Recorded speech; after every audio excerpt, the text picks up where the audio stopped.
One of them is unnecessary. All right? So it isn't about getting somebody who's just like you. In fact, your soulmate is the person that you have a lot of difficulty with. Your soulmate's the person you can't get rid of. They just keep showing up. You say this, they say that, and there they are, they're back again. And they never go away. They keep showing up in your life. And everybody has these people. These are our greatest teachers, because anybody in your life who can push a button and send you into a frenzy is the person who's your greatest teacher. You know why? Because they teach you that you haven't mastered yourself at this moment. You don't know how to choose peace. In A Course in Miracles, there's a wonderful line that says, I can choose peace rather than this. Whatever it is, I can choose peace. My soulmate, my wife, is one of my soulmates. I mean, she knows how to push those buttons. She's really good at it. And she's one of my greatest teachers. I remember saying to her one time, honey, do you love me for who I am or for what I've been able to do for you? I just want to, she said, that you call yourself a spiritual person? I can't believe you would even ask a question like that. She said, I don't love you for what you can buy for me or what success that you've had or where you are on any bestseller list. I love you for who you are. And I will always love you. I said, well, I was just asking. I said, what if I was just Joe Sixpack? You know, and I was just bringing home, you know, a meager salary and so on. She said, I will always love you for who you are. She said, I would miss you. But I would always love you. She knows. She's got that. You know. And all of us have soulmates. My daughter Serena, who's just turned 13, my teeny bopper. She came home from school one day. She said, there's a rumor in our school. She saw somebody had seen me on television that you actually wrote a book about how to raise children. Tell me it isn't true.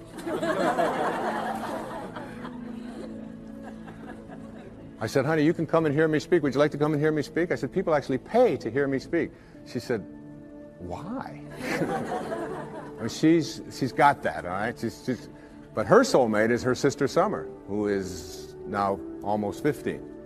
But when Serena was 12 and Summer was 14, my wife was away working on a book of hers, and I was taking care of everything at home while she was working on her book about a spiritual approach to childbirth and infancy care. And she's as qualified as anybody to write about that, I can tell you. And I was making breakfast. I was making waffles for them in the morning at the toaster. And she mixes all this stuff up. It's a lot easier to just put them in. And Summer and Serena were sitting at the back table in the kitchen. And I heard Summer say to Serena, out of nowhere, about 6:30 in the morning, if you didn't have any feet, would you wear shoes? And I turned around, I said, where is this going? And Serena went, that's ridiculous. What do you mean if I didn't have any feet, would I wear shoes? She said, of course not. And Summer said to her, then why are you wearing that bra? Everybody's got a soulmate. Stormed out of the room. And it was all... But it isn't the people who agree with us. It isn't the people who tell us the right thing. It isn't the people who always find us, you know, just perfectly smelling good and so on. There is an element of understanding that everybody who shows up in our life has something to teach us. Many people have said to me that they have observed in my writing and in my teaching over the years that I have changed. I've evolved, if you will. That when I first wrote Erroneous Zones and Pulling Your Own Strings and books like this, that I was really talking about something much different than I'm talking about today, which is spirituality, higher awareness, higher consciousness, and it's true. Because one of the great teachers, again, in my life was Carl Jung. And in Modern Man in Search of a Soul, he said that there are archetypes, there are stages that we go through when we reach adulthood. He said those stages work like this. He said it starts out with the athlete when you reach adulthood. And he called it the athlete, not as a put down of athletes, but as the time in our adult life when our primary emphasis is on our body. What it can do, how strong it is, how fast it can run, how much it can lift, how beautiful it is, and so on. And we believe that we are a body, if you will, perhaps with a soul. He said the second stage is what he called the stage of the warrior.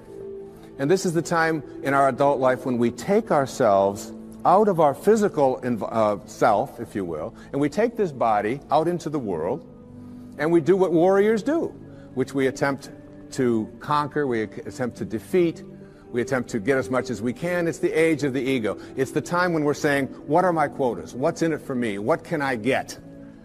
And we go through that stage. And I believe that I was writing earlier in my life to teach people how to be better athletes and better warriors, because that's where I was in my life in those days.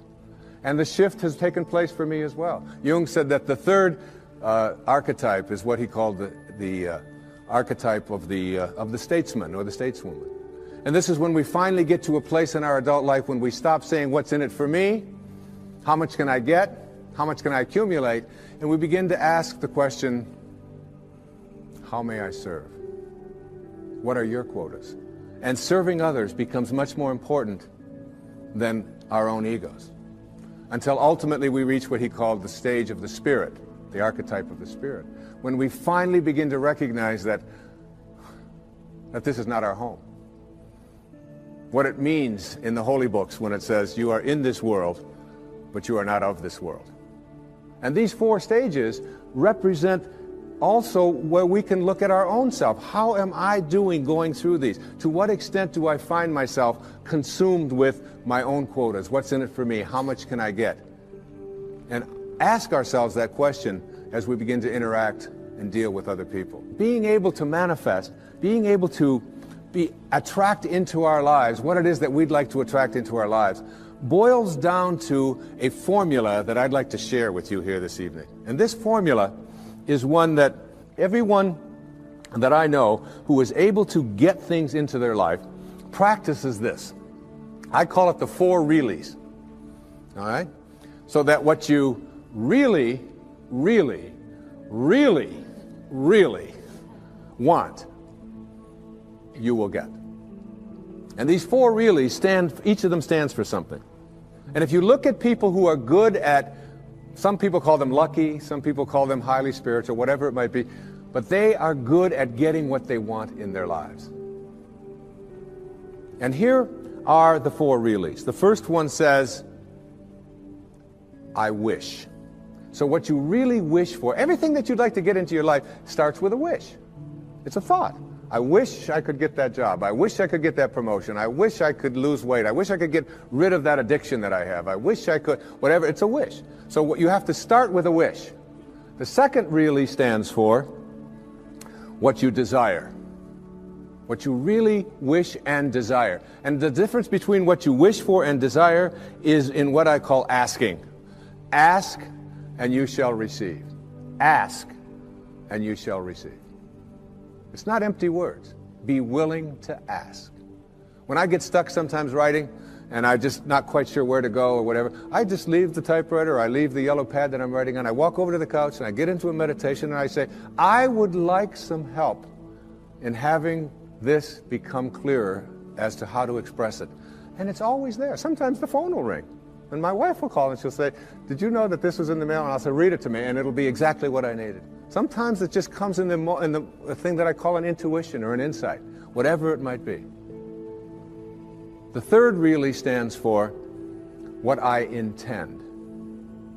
So now you shift away from what I wish for and ask for, and you frame it in such a way that you intend to create it. I intend to create this, whatever it might be, whether it's a healing, whether it's a losing of weight, whether it's getting rid of an addiction, whether it's creating prosperity. I intend to create it. And if you notice people who are good at manifesting, they don't mince those kinds of words. I will do it. And someone will say, well, what if it doesn't work out? You say, well, then I'll just learn whatever I have to learn from it not working out. But I intend to create this in my life. There's an intention, and the intention is so powerful that you become independent of the good opinion of other people. You're not checking it out with the tribe. You're not checking it out with what everybody else out there said you should do or shouldn't do. You're saying to yourself, I intend to create it. And I often tell people, don't tell anybody else about what you want to manifest. Don't make it a big statement. Instead, keep it to yourself. And they say, why do you want to say that? I say, because the minute that you do, you invoke ego. And in quantum physics, there's a simple line. It says, particles themselves are not responsible for their own creation. Another way of saying that is the way St. Paul said it. That which is seen, he said, hath not come from that which doth appear. That is, the source of everything over here is not over here. It's in this invisibleness. And once you invoke ego, you have to defend it, you have to explain it, you have to get the tribe involved in it, and before long, you've lost the capacity to manifest. It's a spiritual journey. Inspiration, in spirit. When you're inspired, in spirit. The fourth really stands for passion. Passion. That is, I am absolutely passionate about it, and I intend to create it with that love. One of the great books that one of my teachers sent to me from ancient India, written like 3,000 years ago, has a line in it that says, to attempt to manifest what you want without passion is like dressing up a corpse. So you take this corpse, and you put a tuxedo on it, and you dress it all up, and you put all the makeup on it, and you take it out into the world, and you say, now see what you can get for me. But basically it's dead inside. And if it's dead inside, that is, if it lacks passion, if you lack passion, you're not going to be able to attract it into your life. So what you wish for, ask for, intend to create, and have passion about, you'll get. You'll get it. That's the good news. The bad news is that what you really, really, really, really don't want, you will also get. And this is one of the most difficult things for people to understand. And when you're dealing with the tribe and you're dealing with what is and what everybody else tells you is impossible, and somebody might be watching this and say, well, that's just a lot of nonsense. I mean, you can't just put your attention on something, think about it, and have it come true. It involves a whole lot of other stuff like that. You see, here's how it works. You cannot attract thin from I hate being fat. Because if what you think about is what expands, and what you're thinking about is hating being fat, then hating being fat is what you will continue to manifest. You act upon what you think about. You cannot attract prosperity from an inner consciousness that says, I hate being poor, I despise being poor. Because if you despise being poor, if you're angry about being poor, then being angry about being poor or despising it is what you will continue to act upon, and you'll be able to say, see? Now it gets worse. You cannot manifest what you want if your attention is on what is. If your attention is on what is and the circumstances of your life, that's where your thoughts are, then you will continue to create what is into your life. You've got to figure out a way to get your mental images, your energy, your attention, your higher awareness off of what is and onto what you want. And every time your thoughts are on what is, you shift it to what do I want? And it's even worse than that. You cannot manifest what you want if your attention is on what always has been. This is the way things are. You'll hear people say it to you all the time. These are the circumstances of life. Don't you understand? This is reality. Wake up. These are the way things have always been. There's always been poor people. You're one of them. That's just the way it is. And you watch that person, and being poor continues to manifest into their life. If you keep your attention on what always has been, then what always has been is what you'll continue to manifest. As you think, so shall you be. These aren't empty words, folks.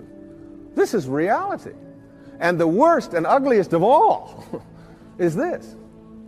You cannot manifest what you want into your life, no matter what it is, if your attention is on what they want for you, or what they expect for you, or what they tell you are your limitations or what you can do. Because if your thoughts are on what they want, you cannot put your attention on what you want. What they want will continue to manifest. And you might be in a tribe that always turns left. And all you want to do is make a right turn. And you go to all the tribal elders and you say, look, I just want to make one right turn. And they say, wait a minute. In our tribe, we only turn left. We've always turned left. That's the way this tribe has always been. And so they will have an emergency meeting. And they will convene all of the elders to get you to come to your senses. The next face of intention is called the face of abundance. And in the face of abundance, remember, I go back. This creative source reacts to your belief in shortages with a fulfillment of your belief.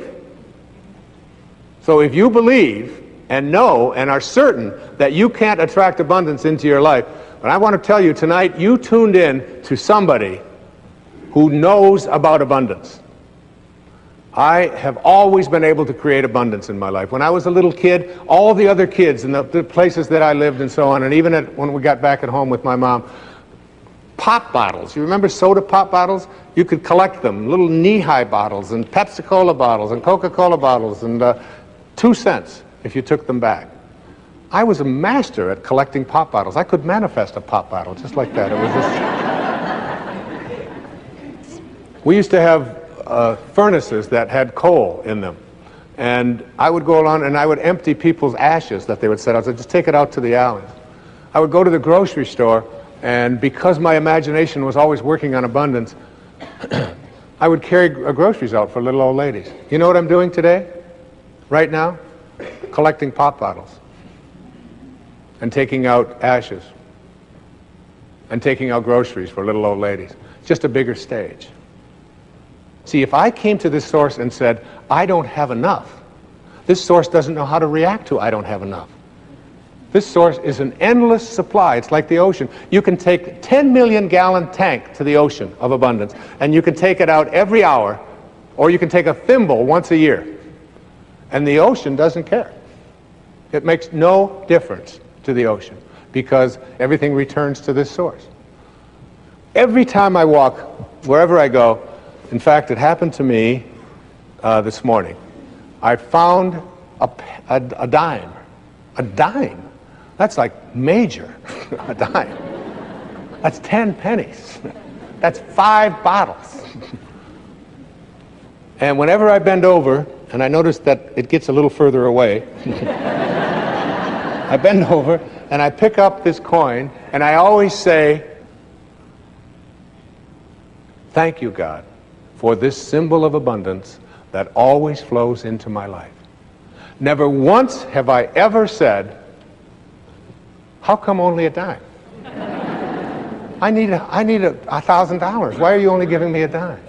It reminds me of a wonderful story of a grandmother who was living in that consciousness, and she was walking along the beach, and she had her little grandson with her, and all of a sudden this huge wave came right out of the ocean, gobbled up, took the son, and he was gone, just disappeared.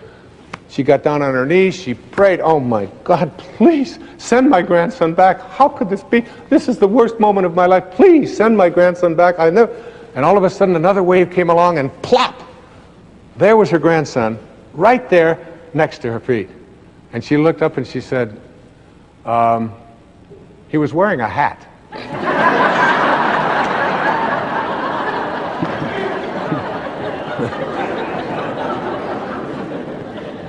The face of abundance is like you have to come to this source not with what is missing, because it doesn't know. There's nothing missing.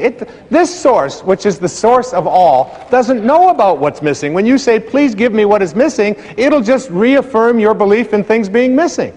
You have to come to this source by being abundant, by being in a state of gratitude, by being thankful for all that you are and seeing yourself as attracting more and more of that and being willing to give it away. The final face of these faces, the seventh face of intention, is what I call the face of receptivity. It is my intention to attract ideal people and ideal relationships into my life. This universal source is what I call an equal opportunity provider. It knows nothing about not being receptive. It doesn't show up in you and not in you. It isn't anything that would judge one as better than the other. Are you receptive? Are you receptive to everyone? And you know, this works so well. My secretary and I, Maya, who's sitting up here in the box, who's been with me for 25 years. I can't shake her. As much magic as I try, she just keeps showing up. I couldn't do it without her. And we were leaving for a talk in Chicago, I believe it was, from Florida. And we had 7 boxes of books to take with us on the plane. This was in the days when you could take what you wanted on a plane. And we were scheduled out on one airline that I was a platinum something or other on, and we found out that the flight was canceled. And they had already checked the boxes in, and then well, they sent us to another airline at the other end of the terminal. So we wheel up there, we go up there with the 7 boxes, and she's up there, and this woman's got a scowl on her face at this new airline, and almost as if she was saying, you won't be getting these boxes on this plane. And she was determined that that was not receptive to this idea whatsoever. Now, my way I handle these kinds of things in my life is by every time, if I meet a surly waitress or a surly waiter, or if I meet someone who, when I'm checking into a hotel, is giving me a hard time, to me this is just a wonderful opportunity to practice the power of intention. Can I be receptive to this person and have them eating out of my hand in no time at all? And it isn't by being phony or artificial, it's by trusting that if I'm receptive to this person, if I'm sending love to this person, if I'm sending kindness, if I am being what my source is, if I am in harmony, in rapport with source energy, then I can create an ally. So my secretary was about to, and I just said, Maya, don't say a word. And I went up to the woman and I just started talking to her, and because I knew, I could just tell by her body language that she was about to tell me, you're only going to be able to take 2 boxes with you for each person, and you're going to have to leave 3 here. But that just wasn't on my agenda whatsoever. And I reached into my briefcase and I took out a book and I signed it. I said, I'd really like you to have this. I appreciate you putting us on your flight. And I started talking to her in this really kind of way, and I said, it's just, we just missed this other flight. I've got to give a talk up here in Chicago. And I extended as much kindness as I possibly could. I was totally receptive and open to her. And by the time this encounter ended, she was asking, don't you have any more boxes? Isn't there something else that you'd like to ship? Do you want to ship one of your kids? We can... And upgraded us to first class, gave us everything that we could possibly have wanted, and it was all because of being receptive to her, having this space of receptivity. When you have receptivity, when you are practicing infinite patience, when you are being the kind of person you wish to attract, you have to want it more for others than you do for yourself. You have to see yourself already as connected to the right person. See yourself from the end. And see yourself as having all of the right people showing up. Act as if they're already here. Because that's what the source is. And they are already here. I'm telling you, when I'm writing and I'm in the space that I'm defining here right now and speaking about right here, when I'm in this space, I want to tell you, ladies and gentlemen, that everybody shows up that I need. And it almost gets to a point where I get befuddled by it, how beautiful and blissfully it works. I'm even befuddled by you all showing up. We just put a little notice out there and said, come to Boston. Please come to Boston. Isn't that a song? And you all did. Thousands of you. Look at you, all over the place. This beautiful place and these lobbies and going all the way up into, there's people up there, you're 1,000 miles away. You're all here. And when I'm writing, my eyes will glance on a book that's been on the bookshelf for 20 years and I haven't looked at, and I'll walk past it and it'll fall. What is that? And I'll pick it up, and it's exactly what I needed. The phone will ring, and the exact right person will show up. When you're in this place of being receptive, kind, loving, beauty, abundance, when you're in this place, the universe conspires with you to create the right people, the right things. It all shows up. It's not your ego. I don't do it. It's called surrender. It's called, in the recovery movement, we call this letting go and letting God. Just letting go. You have a senior partner, if you knew, who walked beside you at all times on this path that you've chosen. You could never have another doubt that this would work. And I'm telling you, you tuned in today on this PBS show to listen to somebody who has believed. Not only do I believe in this and write about it, speak about it, I live it every day of my life. It always works.